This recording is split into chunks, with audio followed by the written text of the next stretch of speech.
Hello, and welcome to the Alcohol Problem Podcast. I'm Dr. James Morris, an alcohol researcher interested in alcohol problems and how we understand them.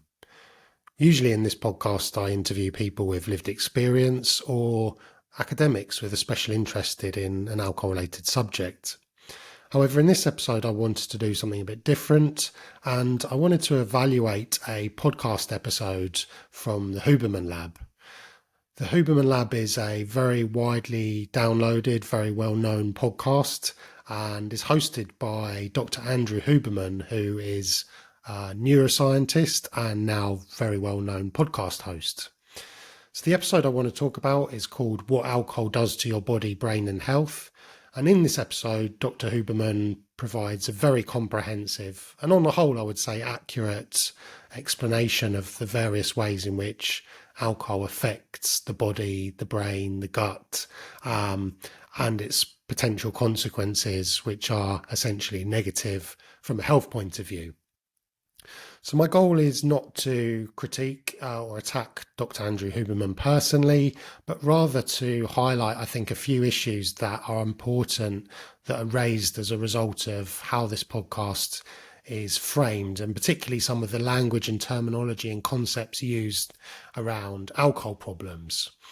So my purpose is not to really critique or disagree with the majority of the content. On the whole, I would say that it's accurate in terms of highlighting that alcohol is a toxin, that it's carcinogenic, and that even at low doses, there are certain risks or negative consequences that perhaps many people who drink alcohol are not aware of. So I think it's important to raise awareness of these consequences and the ways that alcohol is metabolized and the negative effects that it can have. Of course, whether or not people should drink or how much they should drink as a result of that kind of knowledge is, as Dr. Huberman highlights, a personal choice. I have had several people talk to me about this episode and kind of claim that it suggests that people shouldn't drink at all, or that should be the message from scientists or public health experts. That's not something I agree with because, for instance, many things that we do in our lives carry risk, but we don't abstain from them, whether that's driving or kind of eating unhealthy foods or whatever. I think the general principle of moderation, if it's something you want to do, is obviously the goal if you're going to engage in drinking, for instance, but certainly being aware of the risks and making that as a personal evaluation is important. And that is something that Dr. Huberman elaborates on the podcast. He says he's not highlighting his interpretation of the science to tell people not to drink.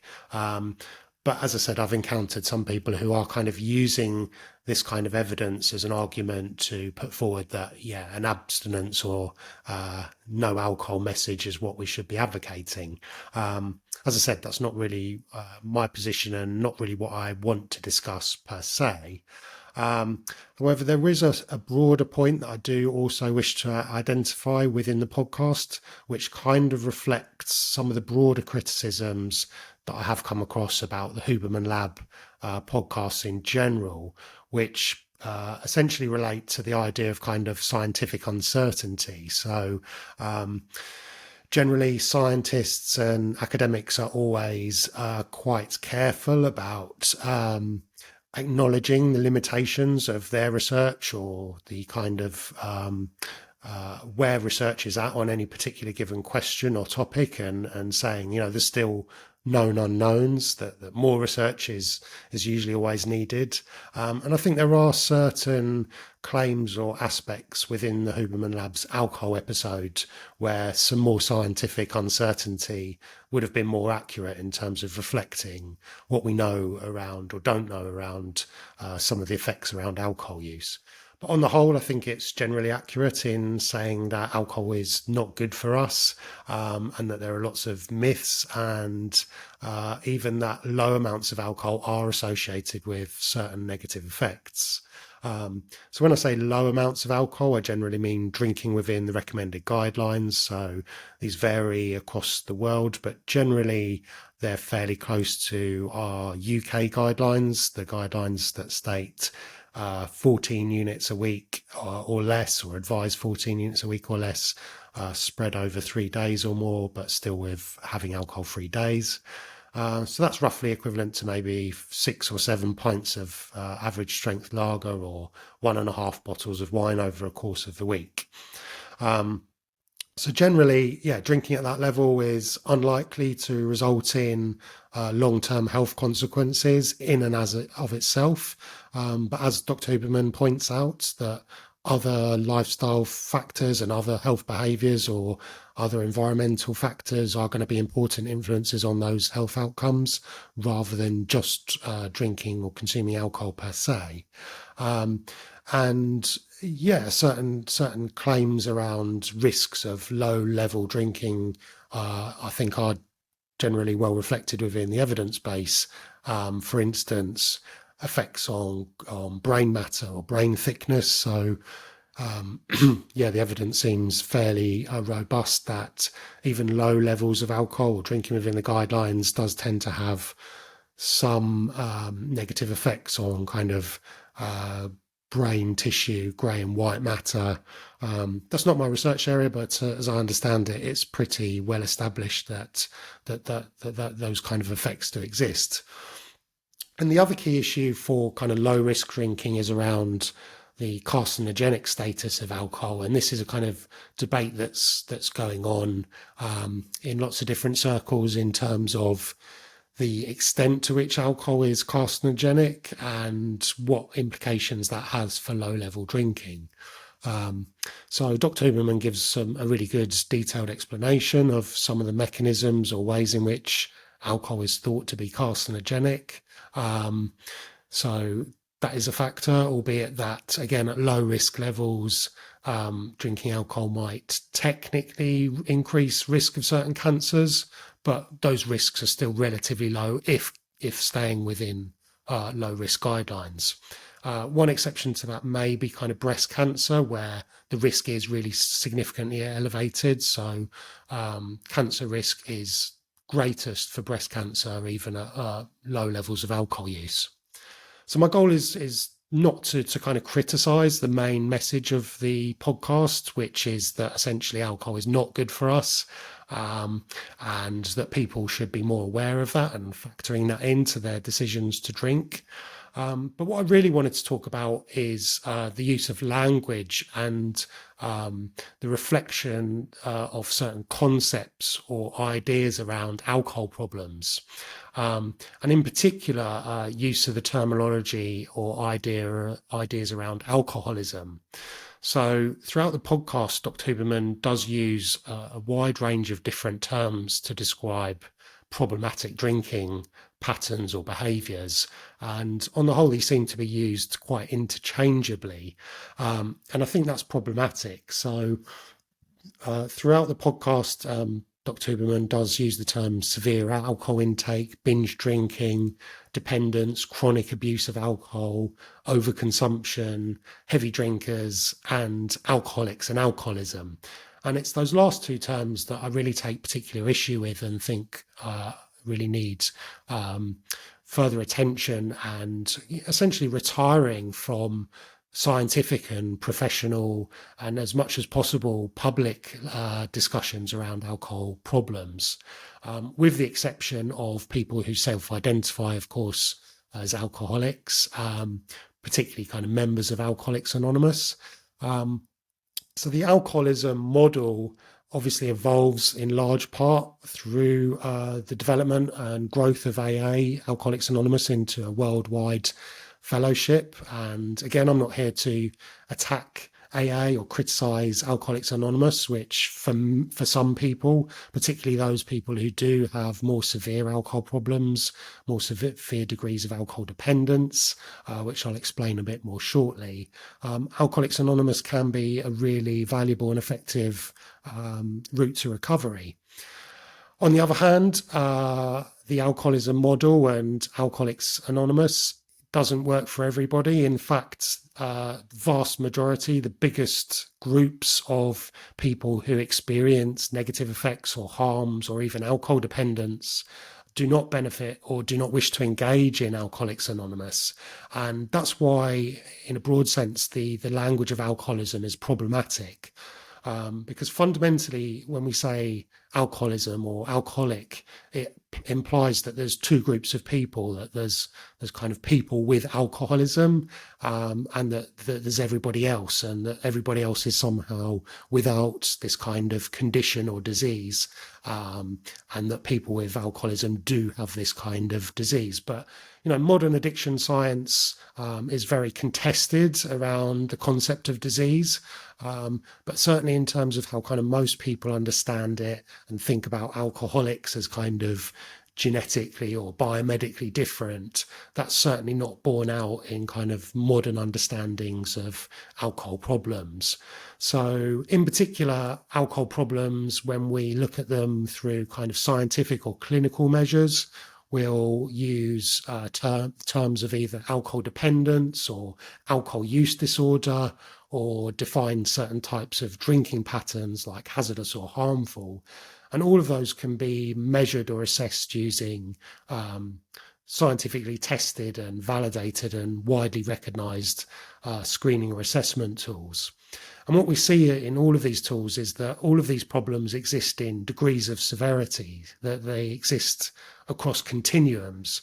And what that really shows us when we look at the population as a whole, people who drink alcohol, even at low amounts through to the very severe end of the spectrum, that these symptoms and these signs of alcohol problems or consequences of alcohol problems exist in many degrees of severity.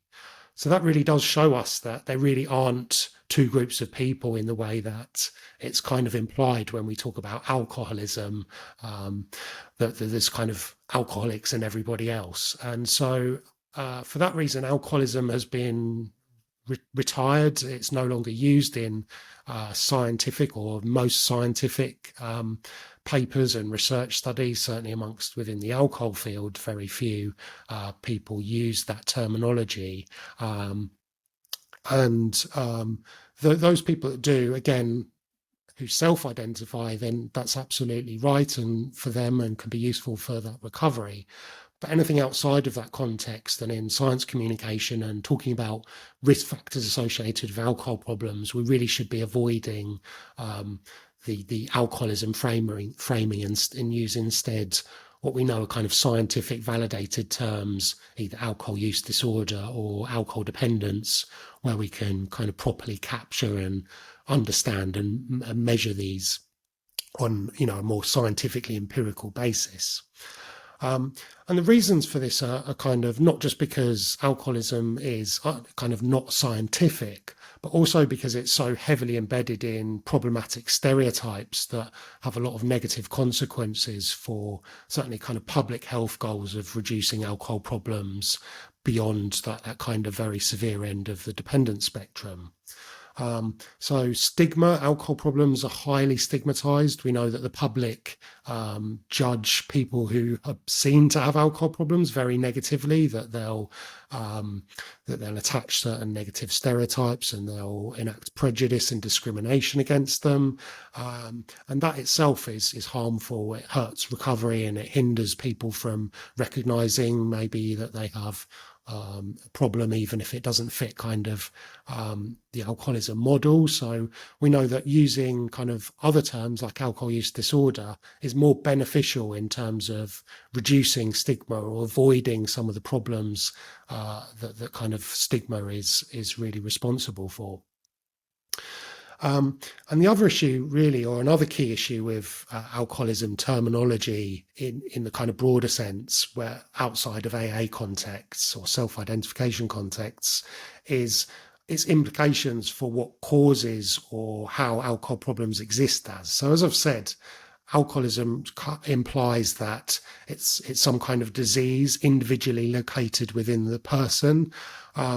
Whereas what we actually know is that alcohol problems, yes, do have biomedical components, and obviously addiction and alcohol dependence involves the brain and brain changes, and that there are genetic predisposing factors that contribute to some degree to the development of alcohol problems or other addictions.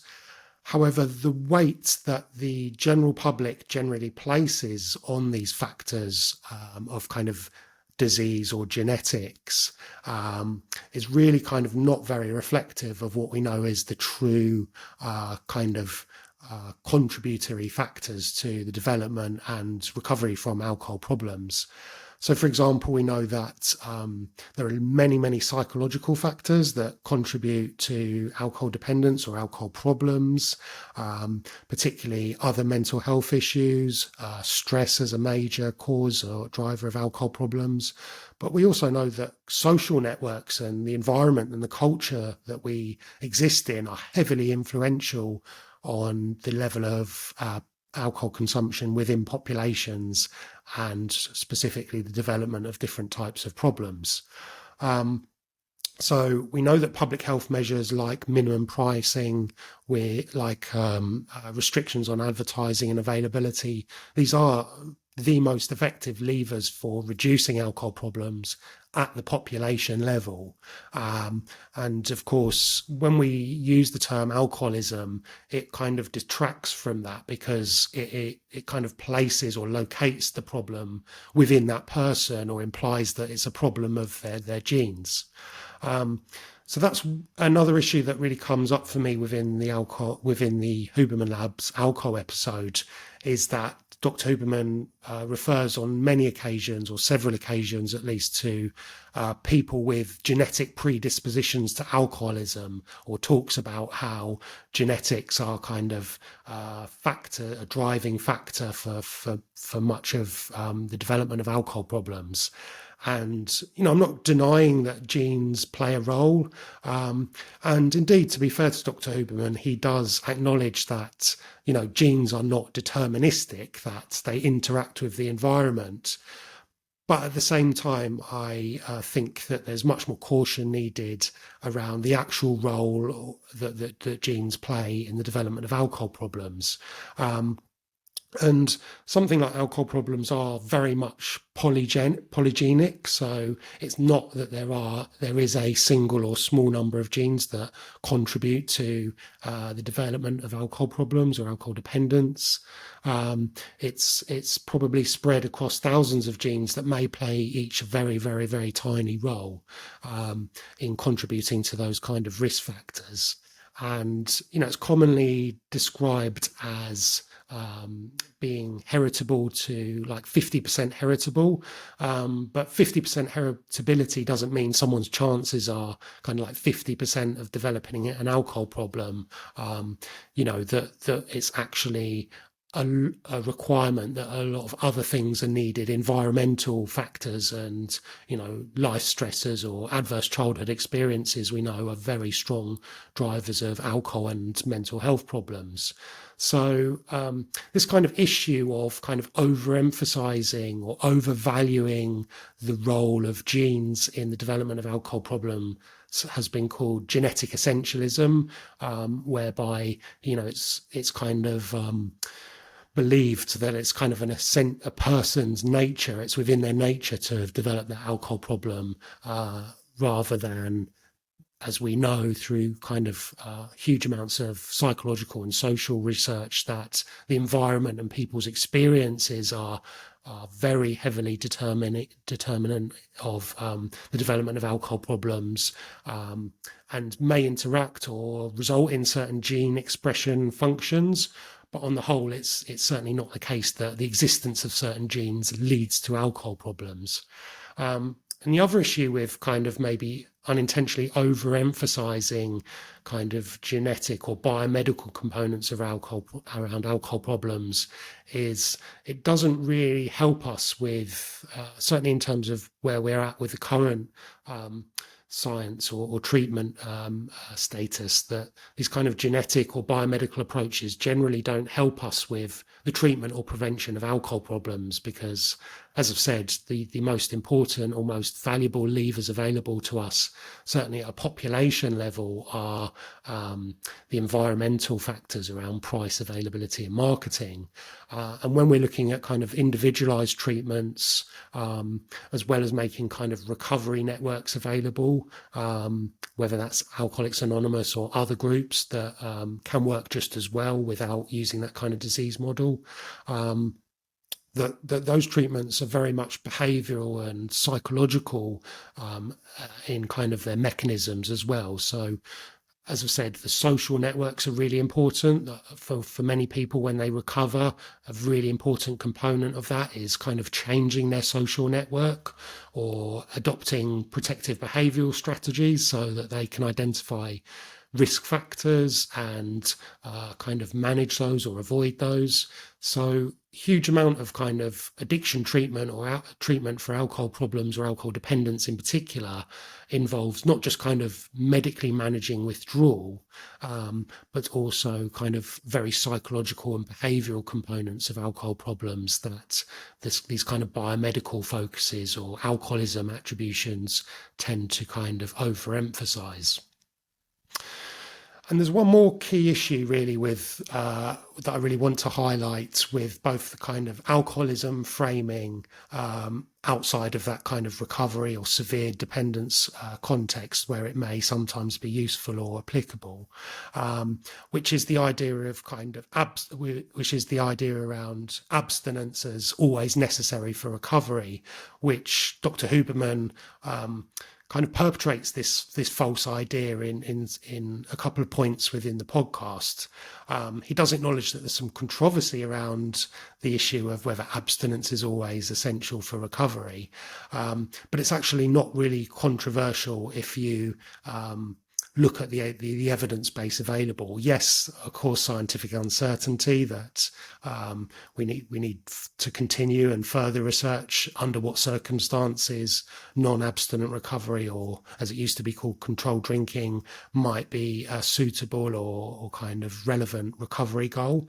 But we've had a couple of years ago a systematic review and meta-analysis that looked at all of the literature on all of the sufficient quality literature on controlled drinking or non-abstinent recovery outcomes in treatment, and found that for those people who are choosing or were suitable for a controlled drinking or non-abstinent recovery goal, those people did just as well in their recovery outcomes as people suitable or choosing abstinence goals. So it's not to say that everybody can moderate or control their drinking who has an alcohol problem or an alcohol dependence. That's absolutely not the case. And for many people, abstinence is the best option or necessary for their recovery potentially. But it's just simply not true that anybody who has alcohol dependence or an alcohol problem needs lifelong abstinence to recover.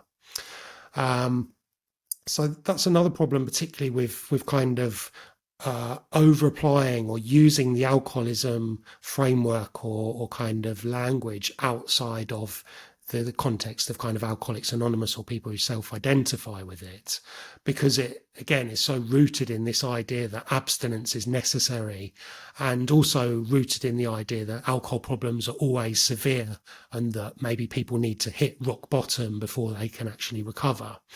And as I said, we know from the much broader literature and the nature of alcohol problems as across continuums, whether you look at them as dependence or behavioural consequences or consequences for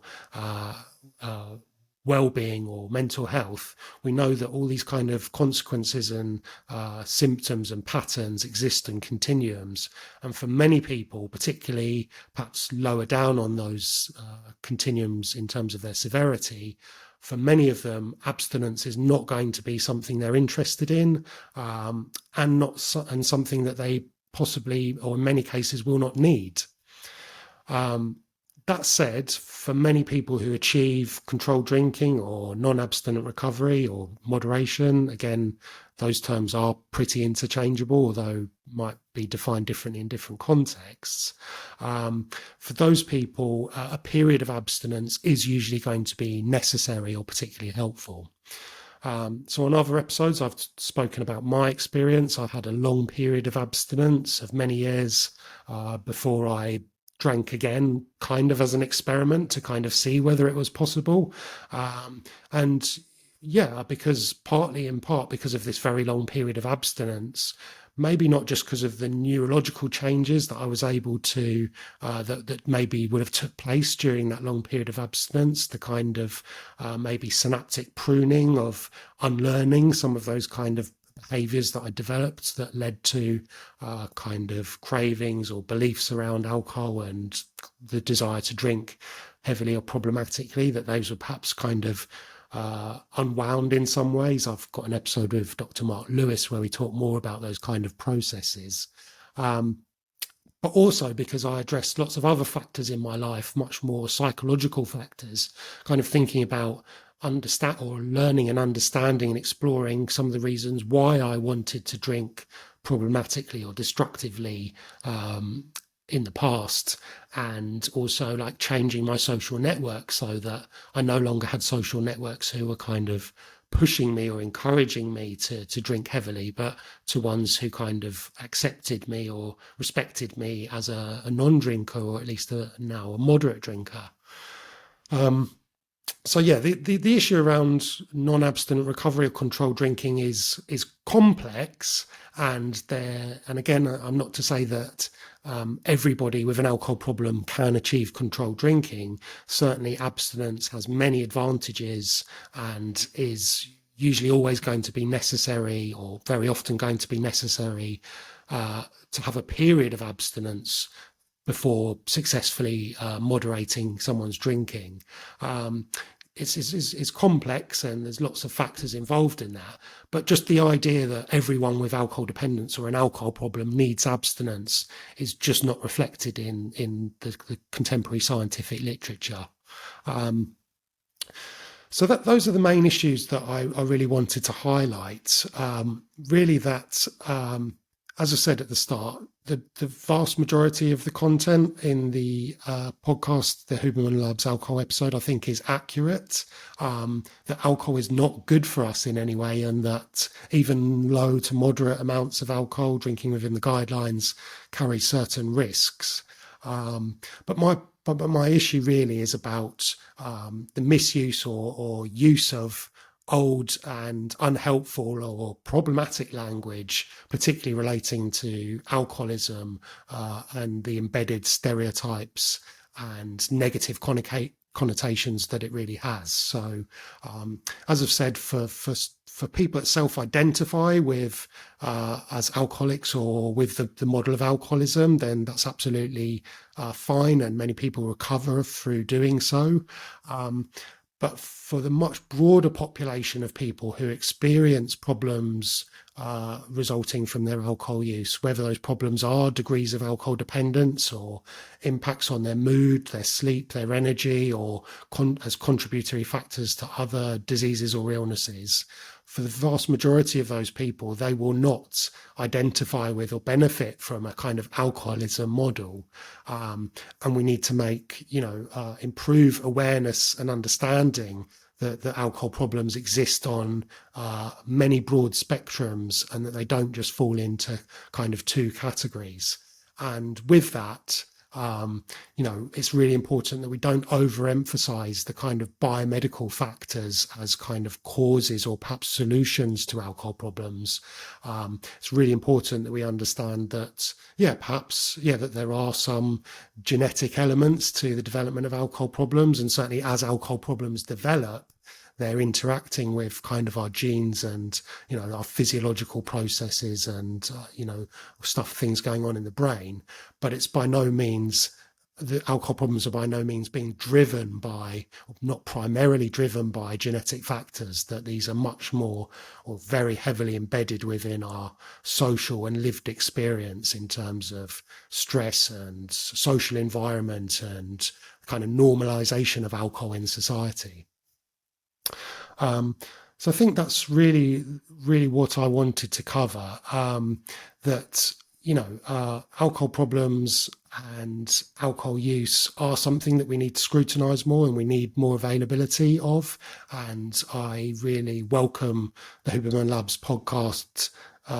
Overall, in terms of highlighting some of these consequences that we need greater awareness of, but really as a plea for certainly scientists and even members of the general public to really be careful about avoiding outdated language that's deeply embedded in stigma and often false ideas or wrong ideas about how alcohol problems exist and their implications for recovery.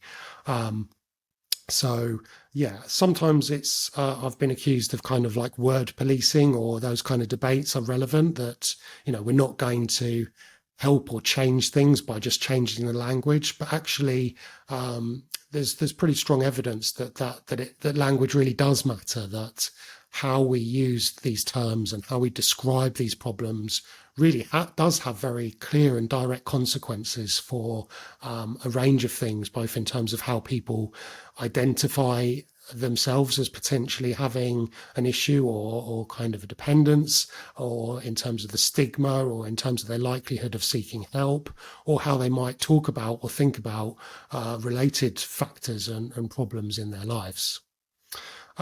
So I think I'll wrap it up there. And I think I said at the start I'd reached out to the Huberman Lab and said I was willing to discuss this with them further. But obviously, as a very busy, hugely popular podcast, they get many invitations and weren't able to accept mine. But I'm still open to doing so. And I look forward to hearing any other comments or discussion in the comments here. And you can also contact us or follow us on social media, Instagram and Twitter at Alcohol Podcast. So yeah, please do follow us and rate us. And I hope you've enjoyed this episode.